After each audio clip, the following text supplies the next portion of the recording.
When he turned toward me, her groom, my employee, the room fell silent. The music stopped mid-chord. I saw the color drain from my parents' faces before they even opened their mouths. "Get out," my mother hissed. "Don't ruin this marriage." I didn't move. Didn't need to. Because he did. He crossed the dance floor in 3 long strides, ignoring the photographer's flash and the gasps that followed. His arms wrapped around me in a firm, almost reverent embrace. "Boss," he said, voice low, almost apologetic, "why are you here?" And just like that, every lie they'd built collapsed. 10 years earlier, they told me to be independent. My sister, Clara, got the full treatment. Tuition to her dream college, a car, an apartment paid up for 2 years. They told her she was the future. Me? They said it was time I learned responsibility. I remember the dinner vividly. The clinking forks, the quiet hum of the refrigerator, the way my father couldn't meet my eyes when he said it. "You're smart, you'll figure it out," he said. They smiled like it was love, but it wasn't. It was dismissal wrapped in parental advice. So I left, not with a scream or a slammed door, just a calm nod and a single suitcase. That night, while they toasted Clara's future, I bought a one-way ticket to a city that didn't know my name. I didn't cry. I just worked. Harder than I thought I could. Success doesn't arrive with trumpets, it creeps in quietly. I started as an assistant in a crumbling tech startup. Slept in the office, coded through nights that bled into dawn. When the founders quit, I bought the ruins cheap and rebuilt it under a new name. I learned the game: patents, funding, acquisition strategy. People underestimated me, and I let them. By year 8, I was the one buying companies that used to reject my resume. I didn't tell my family. Why would I? They taught me independence, and I learned it better than they ever imagined. Then one day, my assistant mentioned a new partnership proposal from a promising young developer, someone named Ethan Monroe. Bright, ambitious, respectful. He reminded me of myself 10 years earlier. So I hired him, mentored him, watched him grow. When he introduced his girlfriend, I only caught the name: Clara. My pen paused mid-signature.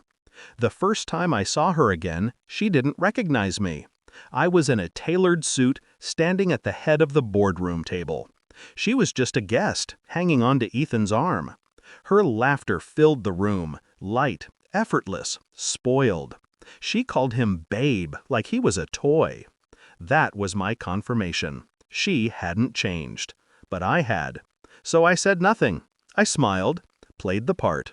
When they announced their engagement months later, Ethan came to my office, nervous but proud. Told me he wanted to invite me to the wedding as a guest of honor. I accepted. The day of the wedding, everything gleamed. White roses, crystal chandeliers, a string quartet humming money. My parents were radiant, basking in reflected success. I waited until the reception to approach. Clara's face froze when she saw me. My father stiffened. My mother whispered something sharp, her smile cracking. "Why are you here?" she asked through her teeth. "Invitation," I said simply. Then she snapped, loud enough for heads to turn. "Get out! Don't ruin this marriage!" Her voice carried, desperate and venomous. The room went still. And that's when Ethan turned. The recognition hit him like a wave. He moved toward me, fast, genuine warmth flooding his face. "Boss," he said, loud enough for everyone to hear, "why are you here?" Whispers rippled. "Boss? Did he say boss?" Clara's smile vanished. My father's hand trembled around his glass. Ethan looked between us, confused. "You know each other?" I met his gaze, calm. They're my parents. The silence after that was a living thing. I didn't gloat, didn't raise my voice. I simply excused myself and left them standing in the wreckage of their own expectations. By the next morning, Ethan had called off the wedding.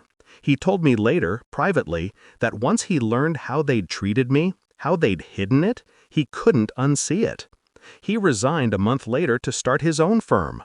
I invested, quietly, anonymously. Clara moved back home. My parents sold the house a year later.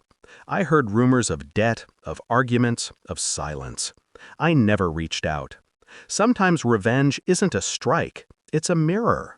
You just let people see what they truly are, under the right light. That day, I didn't ruin a marriage. I revealed one that should never have been built. And as I walked away from the hall, past the echoes of their gasps and whispers, I felt something I hadn't in years: peace. They wanted me to be independent. I finally was.